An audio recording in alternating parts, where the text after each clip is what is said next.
Hey everyone, and welcome to our awesome guide on collocations. Collocations are words that go together perfectly, like peanut butter and jelly. Today we'll explore how these word combinations can help you get a better score on your IELTS exam. We'll cover all parts of the test: listening, reading, writing and speaking.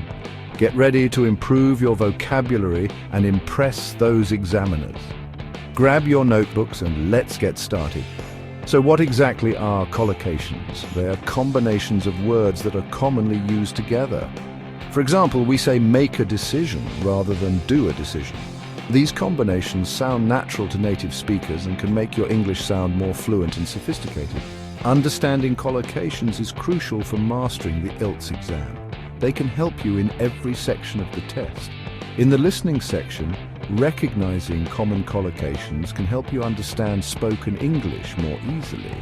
In the reading section, they can help you quickly grasp the meaning of the text. When it comes to the writing section, using collocations correctly can make your essays more coherent and impactful. Instead of writing big problem, you could write major issue, which sounds more professional. In the speaking section, using collocations can make your speech sound more natural and fluent. Now let's dive into some practical tips for learning collocations. One effective method is to read a lot in English. Pay attention to how words are used together in books, articles, and even subtitles in movies. Another great way is to keep a collocation notebook.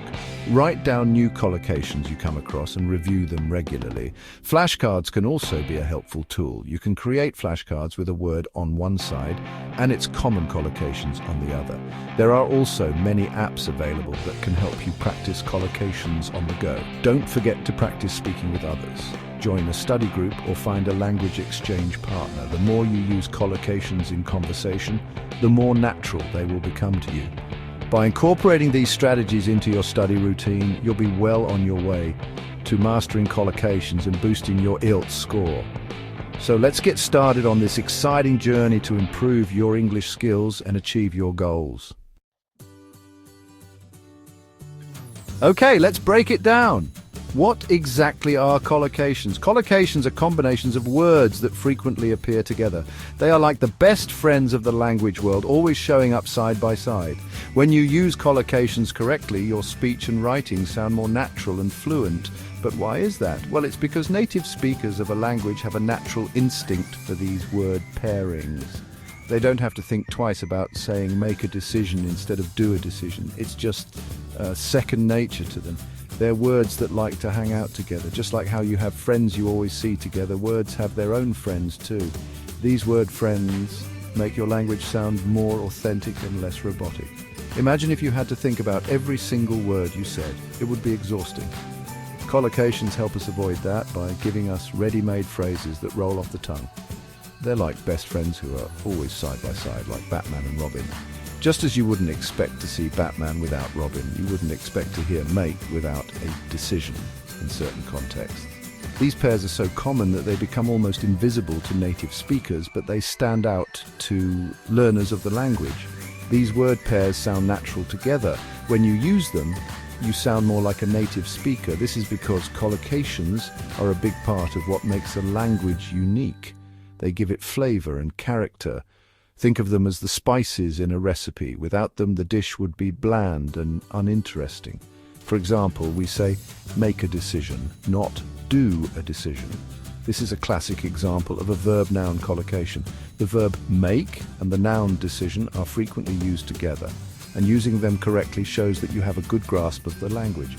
It's not just about knowing the words, it's about knowing how to use them together. There are different types of collocations, like verbs and nouns together. Make a decision, but that's not all.